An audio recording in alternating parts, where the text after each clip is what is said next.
Umpisa na naman yung araw ko bilang isang mekaniko. Sa apat na sulok ng service na to, sa migit 2 taon ko dito, ito laging ginagawa ko, maglinis muna.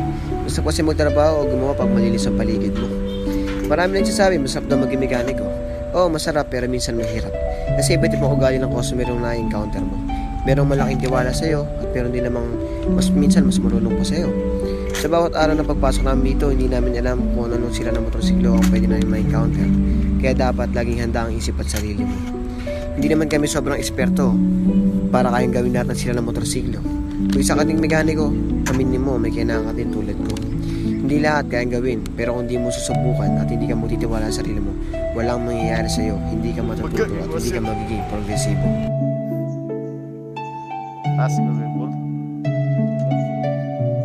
On original now, stop there. Umpisa na naman yung araw ko bilang isang mekaniko. Sa apat na sulok ng service na to, sa migit 2 taon ko